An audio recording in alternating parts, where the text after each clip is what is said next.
All right. So, MindOfReese back with another half and half review. If you follow me on Twitter, Instagram, you saw that I said this review was coming like a week ago, but work, life, feel me? Had to get some things together. Wanted to make sure it was gonna be good. So, half and half review for Free Guy. Like I said, if you follow me on Twitter and Instagram, you know that I said this was not one of, was, is so far my favorite movie of the year. I love this movie. I didn't even have many expectations coming into this movie.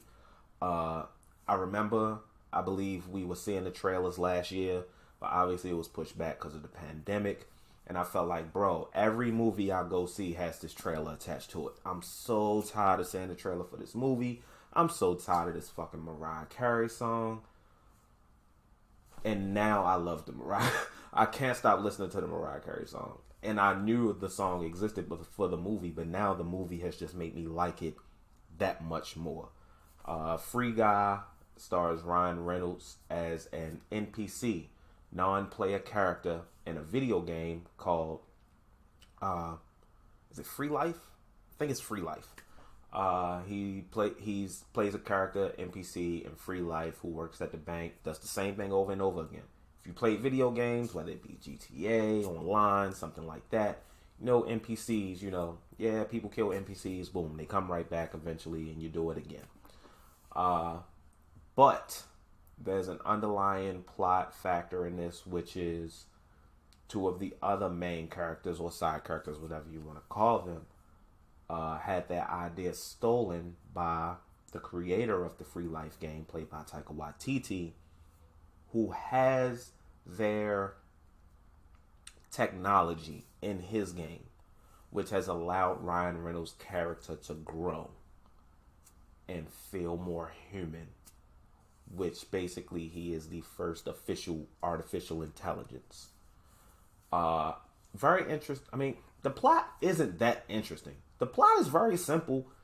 The movie's very simple. They get in, they get out. The movie doesn't feel too long. It's entertaining along the way. There's nice little Easter eggs in there for gamers, like early in the film, I believe. I think it was the very beginning when we meet Ryan Reynolds' character. If you look in the background, there's a player, not an NPC, an actual player, running into the wall and jumping. We've all seen that in the game before, whether your game is frozen and you're glitching or you're just, stuck on the wall, like I said, glitched. First of all, for this review, for this half and half review, should have stated this at the beginning. It'll be mostly review, just a little bit of spoilers, because there's not much to spoil about this film. The spoilers might be about 3 minutes long, max 5 minutes, but most of this will be movie review. So, back to the review part. We meet... Okay, look, y'all gonna kill me. I don't remember the goddamn character's name. The girl. There's a girl and a guy. One guy's name is Keys. The other, Millie. That's her name. God damn it, Millie. I remember that shit. We meet them early in the film. They are the tech team together that created this, the technology that was stolen by Taika Waititi and used in Free Life. The guy, Keys, now works for Taika Waititi at his company, his gaming company, Tsunami. He's worked on the Free Life game. Millie, on the other hand, is currently trying to sue Taika Waititi, and for evidence, apparently evidence that their idea was stolen is inside the game. So her character is inside the game trying to retrieve it. Ryan Reynolds' character, Guy, Free Guy, get it? Guy comes across her, and all of a sudden his life changes. He's working at the bank. He does the same thing over and over again. Lil Rel Howery plays his best friend Buddy, who's a security guard at his bank. They come in, players come in, rob the NPCs, same thing over and over again. He gets the same kind of coffee, same clothes, same routine every morning, same route to work, all of that, right? Because this is programmed into him. He sees her. Apparently all the players in the game have sunglasses. NPCs don't have sunglasses. Sunglasses allow you to see things in the game, health packs, levels, weapons, missions, all of that stuff, right? So apparently Buddy tells Ryan Reynolds, we don't mess with the sunglass people. Like a classism thing, I guess. So he comes across her, his whole life changes. He wants to talk to her. He can't wait to talk to her. He wants to meet her. He wants to try on sunglasses. So he does try on sunglasses.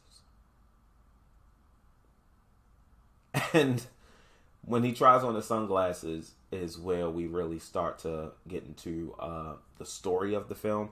I can't remember when he first got them. I think he ended up stopping a bank robber. Well, not stopping, but, he tried to stop them because he saw the girl walking outside the bank. He wanted to go meet her. They were in the middle of being robbed. He took the guy's sunglasses. Once he put them on outside, it seemed like he forgot all about her and just started following the shit around he was fascinated with the sunglasses. So, the point being, I'm not going to go through the whole plot. Anyway, that's what basically started it. Him seeing her changed his life. He started to grow. He started to branch out wanting to do other things. And as he started to do other things, a lot of the NPCs in the game started wanting to do other things. He affected the entire game, so to speak, and became a phenomenon. There's a lot of cameos by YouTube gamers and Twitch gamers in this. It would have been nice if they showed them once, but they kept showing them like they were a fucking news outlet or something. That was kind of annoying. But like I said, I love this movie, bro. This movie's funny. It's charming. And considering how corny, like, the plot and dialogue is, I never cringed one time. You understand what I'm saying? It's kind of funny that Millie starts to fall for a guy and then realizes he's a fucking NPC. He's not real. I wasn't sure where that was going to go. I thought they were going to do a romance thing out of that. But there is a romance in the film. It's just not that one. I didn't think they were actually going to go there with the one that is in the film, but they did at the end. And, I mean, they didn't force it. It made sense. It was kind of a slow build. They didn't put it in your face kind of thing, which I appreciated. This movie is for kids. It can be for kids. It's rated PG-13, but it can be for children. Obviously, there's some certain level of language in it. Ryan Reynolds is in it, so of course. But I feel like anyone can enjoy this film. I used to watch kids. Whoa. I used to watch movies that had, as a kid, that had cursing in it. So it's okay as long as, you're the type of parent that's okay with that. But there's some nice, cool action scenes in this as well. Some nice cameos from big time actors. One in specific that was really cool towards the end, in the climax. I really enjoyed this film, man. Like I said on my Twitter and Instagram, I graded this a 10 out of 10. Which means, rating this review, God tier. First God tier to half and half review, baby. This is God tier. Now listen, when I give this movie a 10 out of 10 / God tier, it does not mean that, okay, let's say I go see Candyman, and I grade Candyman a 10 out of 10. A 10 out of 10 for Candyman, a serious movie, a movie with an actual plot, story, and stuff like that, isn't graded the same as a Free Guy 10 out of 10. I want people to understand that, okay?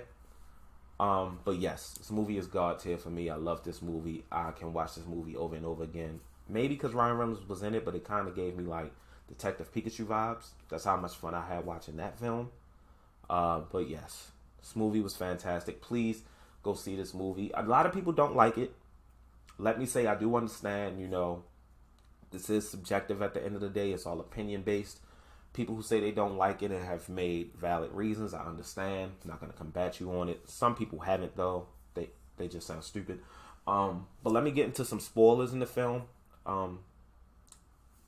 The romance I was speaking of was Keys and Millie.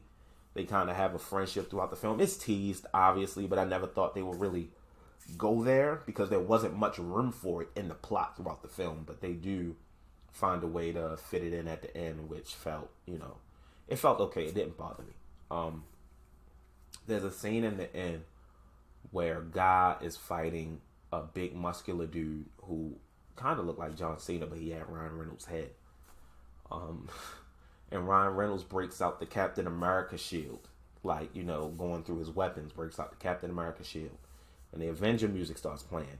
and this fight is happening. The whole world is watching it because it's streaming on YouTube or Twitch or whatever. And Chris Evans sees him and says, "What the shit?" That was a fun cameo.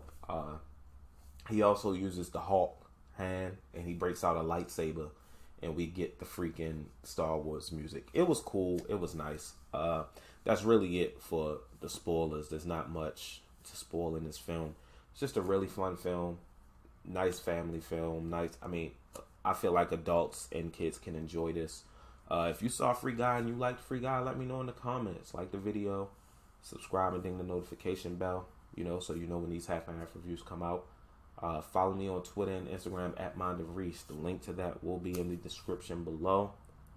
I'll highlight y'all in the next half and half review, which will be Shang-Chi, the next Marvel film. Can't wait to see that. Like I said, ding the notification bell so you know when that's coming out. Promise it won't be late. Okay, maybe I shouldn't promise, but still. Highlight y'all next time. Peace.